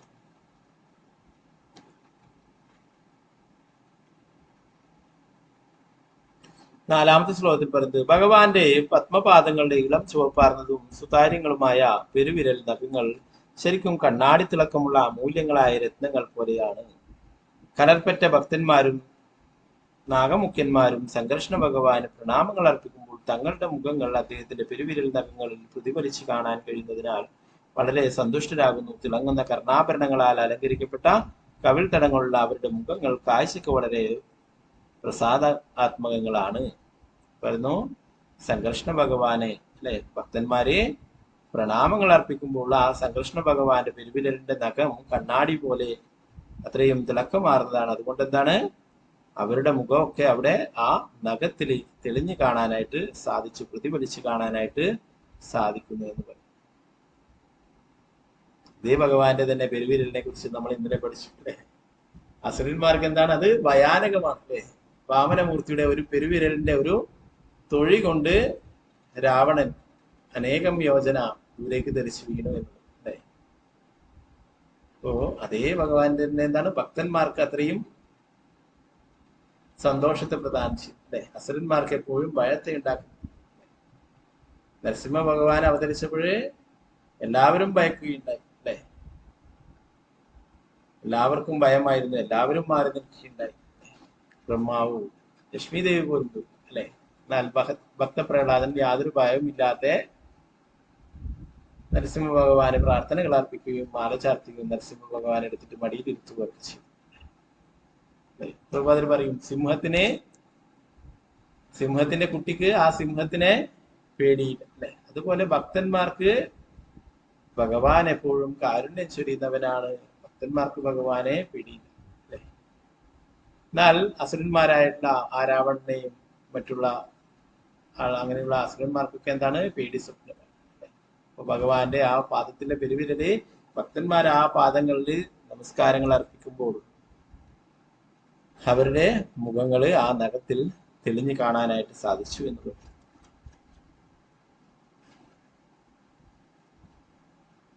അഞ്ചാമത്തതില് ശ്ലോകത്തില് ആ സൗന്ദര്യത്തെ കുറിച്ചിട്ട് വർണ്ണിക്കുന്നു. അനന്ത ഭഗവാന്റെ ആകർഷകമായി കരവിളകൾ അണിഞ്ഞ സുദീർഘങ്ങളായ കരങ്ങളും സമ്പൂർണമായും ആധ്യാത്മിക ശ്വേതവർണ്ണമാർന്ന അവ വെള്ളി സ്തൂപങ്ങൾ കണക്ക് കാണപ്പെടുന്ന നാഗരാജാക്കന്മാരുടെ സുന്ദരികളായ രാജകുമാരിമാർ ഭഗവാന്റെ അനുഗ്രഹം പ്രതീക്ഷിച്ച് അദ്ദേഹത്തിന്റെ ശരീരത്തിൽ അഖിലചന്ദ്രം എന്നിവയുടെ കുഴമ്പ് കൂട്ടുകയും കുങ്കുമവും പുരട്ടിക്കൊടുക്കുകയും ചെയ്തു. ആ സമയത്ത് അദ്ദേഹത്തിന്റെ അംഗങ്ങളുടെ സ്പർശം അവരെ കാമപരവശരാക്കുന്ന അവരുടെ ഇംഗിതങ്ങൾ മനസ്സിലാക്കുന്ന ഭഗവാൻ രാജകുമാരിമാരെ പോലെ രാജകുമാരിമാരെ കരുണാർദ്ദമായ പുഞ്ചിരിയോടെ കലാശിക്കും. തങ്ങളുടെ ആഗ്രഹങ്ങൾ അദ്ദേഹം മനസ്സിലാക്കിയെന്ന് ബോധ്യമാകുന്ന അവർ ലജ്ജിതരാവുകയും തുടർന്ന് ഉന്മത്തത്തിൽ നിന്ന് സാവധാനം ഉയർന്നു വന്ന് സ്വന്തം ഭക്തർക്കു നേരെ സ്നേഹപ്രകാശത്തോടെ മന്ദം മന്ദം ചുറ്റിത്തിരിയുന്ന അരുണാഭമായ നേത്രങ്ങളാൽ സുന്ദരമാക്കുന്ന ഭഗവാന്റെ മുഖസരോജത്തിലേക്ക് പ്രേമപാരവശ്യത്തോടെ നോക്കി നിന്ന് പോവുകയും ചെയ്യും. ഭഗവാന്റെ സൗന്ദര്യം അത്രയും എല്ലാവരെയും ആകർഷിക്കുന്നു അല്ലെ. ഇവിടെ പറയുന്നു ആ ഭഗവാനെ സേവനങ്ങൾ ചെയ്തുകൊണ്ടേയിരുന്നപ്പോൾ അവർക്ക് നാഗരാജാക്കന്മാരുടെ ആ രാജകുമാരിമാർ ഭഗവാന്റെ ആ സൗന്ദര്യത്തില് ആകൃഷ്ടരായതിനെ കുറിച്ച് പറയും. ഇതൊക്കെ ആധ്യാത്മികമായിട്ടുള്ള ആ വികാരങ്ങളാണെന്ന് ഇവിടെ പ്രഭുപാദർ അതിന്റെ ഭാവാർത്ഥത്തിൽ പറയുന്നു.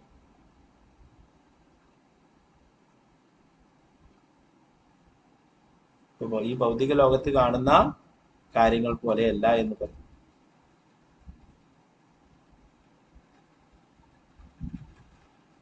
അനന്ത ഭഗവാനും അദ്ദേഹത്തിന് സന്തോഷം പകരുന്ന സ്ത്രീകൾക്കും ആധ്യാത്മിക ശരീരമാണ്. അപ്രകാരം അത്തരം അസുഖകരങ്ങളായ ഇന്ദ്രിയബോധങ്ങൾ ആധ്യാത്മിക ശരീരത്തിൽ യഥാർത്ഥത്തിൽ അസ്തിത്വമുണ്ട്. വേദാന്ത സൂത്രത്തിൽ ഇത് സ്വീകരിച്ചിരിക്കുന്നത് ജന്മാദ്യസ്യ യഥ. ഇതിലെ ആദി എന്ന പദത്തിന്റെ അർത്ഥം പരമോന്നതനിൽ നിൽക്കുന്ന ആദിരസം അഥവാ യഥാർത്ഥ കാമവികാരം എന്നാണെന്ന് വിശ്വനാഥ ചക്രവർത്തി ഠാക്കൂർ പറയുന്നു. എങ്ങനെ തന്നെയായാലും ആധ്യാത്മികമായ കാമവും ഭൗതിക കാമവും സ്വർണവും ഇരുമ്പും പോലെ വ്യത്യസ്തമാണ് എന്ന്. കൃഷ്ണനും രാധയും തമ്മിൽ അല്ലെങ്കിൽ കൃഷ്ണനും ബ്രജഭൂമിയിലെ തരുണികളും തമ്മിൽ കൈമാറിയ കാമവികാരം വളരെ ഉന്നതമായ ആധ്യാത്മിക സാക്ഷാത്കാരം സിദ്ധിച്ച ഒരുവിന് മാത്രമേ ബോധ്യമാകുള്ളൂ. അതിനാൽ ആധ്യാത്മിക സാക്ഷാത്കാരത്തിൽ വളരെ ഔന്നത്യവും അനുഭവവും സിദ്ധിച്ചില്ലാത്ത ഒരുവൻ കൃഷ്ണന്റെയും ഗോപികമാരുടെയും കാമവികാരം ചർച്ച ചെയ്ത് വിലക്കിയിരിക്കുന്നു. ശിലപ്രഭുപാദരുടെ അടുത്തൊക്കെ രാസലീലയെ കുറിച്ച് ചോദിച്ചാൽ ശിലപ്രഭുപാദർ പറയും, ഒരിക്കൽ ചോദിച്ചപ്പോൾ പറഞ്ഞു, നിങ്ങൾക്കത് കേൾക്കാനുള്ള യോഗ്യത ഉണ്ടായിരിക്കും, എന്നാൽ എനിക്കത് പറയാനുള്ള യോഗ്യതയില്ല എന്നാണ്. അപ്പൊ അതെന്താണ്, ഒരു സാധാരണ ഈ ഭൗതിക ലോകത്തിലുള്ള സ്നേഹം പോലെ കണക്കാക്കും ആൾക്കാർ. ഭൗതിക ലോകത്തിൽ സ്നേഹമില്ല, അത് കാമമാണ് എന്ന് പറയും, ഭൗതികമായിട്ടുള്ള കാമം. എന്നാൽ യഥാർത്ഥത്തിൽ ആധ്യാത്മിക ലോകത്തിലുള്ളത് ഭഗവാനും ഭഗവാന്റെ പരിശുദ്ധ ഭക്തന്മാരും തമ്മിലുള്ള സ്നേഹ കൈമാറ്റമാണ്. നമ്മൾ പഠിച്ചു, ഭഗവാന്റെ തന്നെ അന്തരംഗ ശക്തിയാണ്, ഭഗവാനിൽ നിന്നുണ്ടായിട്ടുള്ളതാണ് ശ്രീമതി രാധാറാണി. ഭഗവാന്റെ അന്തരംഗ ശക്തി തന്നെയാണ് അല്ലെ. ആ രാധാറാണിയുടെ വിസ്തരണങ്ങളാണ് മറ്റുള്ള ഗോപികമാരൊക്കെ. ഇതിനെക്കുറിച്ചൊന്നും അറിയാത്ത ആൾക്കാരാണ് പല സീരിയലുകളിലും മറ്റു കഥകളിലും ഒക്കെ കണ്ടിട്ട് അല്ലെ, അത് ഈ ഭൗതിക ലോകത്തിനോട് കാമത്തിനോട് ആണ് അവർ താരതമ്യപ്പെടുത്തുന്നത്. അതുപോലെയായിട്ട് അവര് അത് ചിത്രീകരിക്കുന്നത് അല്ലെ. അത് കാണുന്ന ആൾക്കാർ എന്താണ് ഈ ലീലകളെ തെറ്റിദ്ധരിക്കുന്നത്. പ്രഭുപാദർ പറയുന്നത് നമ്മള് ചർച്ച ചെയ്യരുത്, അത് നമ്മൾ കേൾക്കരുത്, ശരിയായ സ്രോതസ്സിൽ നിന്നല്ലാത്ത എന്ന് പറയും. എങ്ങനെ തന്നെയായാലും ഒരുവൻ ആത്മാർത്ഥതയുള്ള പരിശുദ്ധ ഭക്തനാകുന്ന പക്ഷം കൃഷ്ണന്റെയും ഗോപികമാരുടെയും കാമം ചർച്ച ചെയ്താൽ അവന്റെ ഹൃദയത്തിലെ ഭൗതിക കാമാർത്ഥ തുടച്ചു മാറ്റപ്പെടും. അവൻ വളരെ വേഗം ആധ്യാത്മിക ജീവിതത്തിൽ പുരോഗതി പ്രാപിക്കുകയും ചെയ്യും. ഒരു പരിശുദ്ധ ഭക്തൻ, അത്രയും ഉയർന്ന നിലവാരത്തിലുള്ള ഒരു ഭക്തൻ ശരിയായ സ്രോതസ്സിൽ നിന്ന് അത് കേൾക്കുകയാണെങ്കിൽ അവന്റെ ഉള്ളിലുള്ള ഭൗതികമായിട്ടുള്ള കാമവികാരങ്ങളൊക്കെ ഇല്ലാതായി തീരും, ആധ്യാത്മികമായി പുരോഗമിക്കുകയും ചെയ്യും. അല്ലെങ്കിൽ എന്താണ്, അത് ഒഫൻസ് ആണ് അല്ലെ. ഭഗവാന്റെ ലീലകൾ ഈ ഭൗതിക ലോകത്തിനോട് തുലനം ചെയ്തിട്ട് സംസാരിക്കുന്നത് പല ആൾക്കാർ പല ക്ലാസ്സുകളൊക്കെ കാണാം. രാസലീലയെ കുറിച്ചിട്ടൊക്കെ കുറെ ക്ലാസ്സുകളൊക്കെ കാണാം അല്ലെ. അതൊക്കെ മറ്റുള്ള ഭഗവാന്റെ ലീലകളൊക്കെ പഠിച്ചിട്ട് ഭഗവാൻ ആരെന്ന് മനസ്സിലാക്കിയിട്ട് ചെയ്യണമെന്ന പ്രഭുപാദർ പറയാം. നമ്മള് ശ്രീമദ് ഭാഗവതം 1 മുതൽ 9 വരെയുള്ള സ്കന്ധങ്ങൾ പഠിച്ചു കഴിഞ്ഞാൽ നമുക്ക് ഭഗവാൻ ആരാണെന്ന് മനസ്സിലാക്കും. ആ ഭഗവാൻ ആരാണെന്ന് മനസ്സിലാക്കിയതിന് ശേഷമാണ് നമുക്ക് ഭഗവാന്റെ ലീലകള് ശരിയായ രീതിയിൽ മനസ്സിലാക്കാനായിട്ട് സാധിക്കും. ചില ആൾക്കാരൊക്കെ ദശമസ്കന്ധത്തിലേക്ക് ഒറ്റയടിക്കും. പ്രഭുപാദർ പറയുന്നത് ശരിയായ രീതിയല്ല.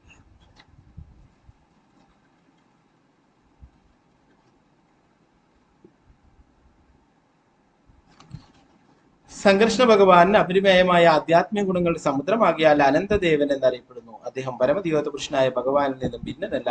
ഈ ഭൗതിക ലോകത്തിലെ എല്ലാ ജീവസത്തുകളെയും ക്ഷേമത്തിനായി അദ്ദേഹത്തിന്റെ ധാമത്തിൽ കോപവും അസഹിഷ്ണുതയും നിയന്ത്രിച്ച് വസിക്കും.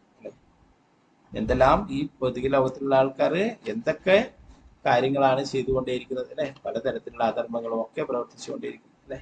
എന്നാൽ ഇതൊക്കെ സഹിച്ചുകൊണ്ട് അദ്ദേഹത്തിന്റെ കോപമൊക്കെ അടക്കി പിടിച്ചുകൊണ്ട് സംഘർഷണ ഭഗവാൻ അനന്തശേഷൻ വസിക്കുന്നു.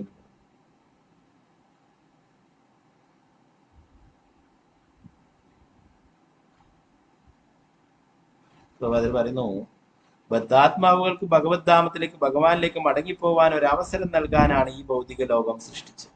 അല്ലെ, ഭഗവാൻ ഇല്ലാത്ത സന്തോഷിക്കണമെന്ന് ആഗ്രഹിച്ചത് കൊണ്ടാണ് ഈ ഭൗതിക ലോകം ഭഗവാൻ സൃഷ്ടിച്ചത്. പക്ഷെ ബഹുഭൂരിപക്ഷവും ഈ സൗകര്യത്തിന്റെ പ്രയോജനം ഉപയോഗിക്കുന്നില്ല. സൃഷ്ടിക്ക് ശേഷം അവർ വീണ്ടും ഈ ഭൗതിക ലോകത്തിന്റെ മേൽ ആധിപത്യം സ്ഥാപിക്കുവാനുള്ള അവരുടെ പഴയ പ്രവണത തുടങ്ങി. ബദ്ധാത്മാവുകളുടെ ഈ പ്രവൃത്തികൾ അനന്തദേവനെ കോപാകുലനാക്കുകയും അത് അദ്ദേഹത്തെ ഭൗതിക ലോകം മുഴുവൻ നശിപ്പിക്കുവാൻ ആഗ്രഹിക്കുകയും ചെയ്യുന്നു. എങ്കിലും അദ്ദേഹം പരമദിവ്യ പുരുഷനായ ഭഗവാനാകിയാൽ നമ്മളോട് കരുണയുള്ളവനാവുകയും കോപവും അസഹിഷ്ണുതയും അടക്കുകയും ചെയ്യുന്നു. ആവശ്യമായ സമയത്ത് മാത്രമേ അദ്ദേഹം തന്റെ കോപം പ്രകടിപ്പിക്കുകയും ഭൗതിക ലോകത്തെ സംഹരിക്കുകയും ചെയ്യും. ഈ ഭൗതിക ലോകത്തിൽ വന്നിട്ടുള്ളത് നമ്മൾക്ക് ഭഗവാനില്ലാതെ സന്തോഷിക്കണമെന്ന് ആഗ്രഹിച്ചത് കൊണ്ടാണ്. അതിന് അവിടെ സ്ഥലമില്ല, അതിന് സൗകര്യങ്ങളില്ല. അതുകൊണ്ട് ഈ ഭൗതിക ലോകത്തിൽ നമുക്ക് ഇഷ്ടം പോലെ സ്വതന്ത്രമായിട്ട് ജീവിക്കാം, സന്തോഷിക്കാം അല്ലെ. എന്നാൽ ബുദ്ധിമാനായിട്ടുള്ള ഒരു വ്യക്തി മനസ്സിലാക്കുന്നു ഇവിടെ യഥാർത്ഥ സന്തോഷം ഇല്ല എന്നുള്ള കാര്യം അല്ലെ. ഭഗവാൻ പറയുന്നു ദുഃഖാലയമ ശാശ്വതം അല്ലെ. ബുദ്ധിമാനായിട്ടുള്ള ആൾക്കാർ എന്താ ചെയ്യാ, യഥാർത്ഥ സന്തോഷം യഥാർത്ഥ ആനന്ദം എവിടെയാണോ ലഭിക്കുക അവിടേക്ക് പോകാനുള്ള വഴികൾ അന്വേഷിക്കും, അവിടേക്ക് പോകാനായിട്ട് തയ്യാറെടുക്കും അല്ലെ. അതാണ് നമ്മുടെ ആത്മാവിന് കിട്ടുന്നതാണ് ശരിയായ ആനന്ദം. ഈ ശരീരത്തിന് ലഭിക്കുന്ന സന്തോഷം അല്പമായിട്ടുള്ളതാണ്. അത് നമ്മൾ നേരത്തെ പഠിച്ചിട്ടില്ലേ? ആദ്യം അമൃത് പോലെയും പിന്നീട് വിഷം പോലെയും തോന്നിക്കുന്നു. ആദ്യം ഈ ഭൗതിക ലോകത്തിൽ ലഭിക്കുന്ന സന്തോഷം എന്താണ്? എന്തെങ്കിലും ഭൗതിക വസ്തുക്കളിൽ നിന്ന് നമുക്ക് ലഭിക്കുന്നത്, അല്ലെ? എന്നാൽ ആത്മാവിന് ലഭിക്കുന്നതാണ് യഥാർത്ഥമായിട്ടുള്ള ആനന്ദം. നമുക്ക് ബാക്കി ഭാഗങ്ങളിൽ നോക്കാം. നിരന്തരായ ശ്രീമദ് ഭാഗവതം ജയ്. ശ്രീ പ്രഭുപാദ് ജയ്.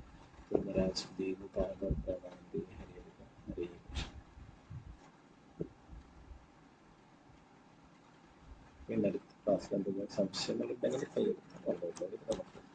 ക്ലാസ്സിൽ ചുരുക്കാം. ഹരേ കൃഷ്ണ. വംശകൽപതരൂപശ്ച കൃപാ സിന്ധുഭ്യശ്ച പതിതാനാം പാവനേഭ്യോ വൈഷ്ണവേ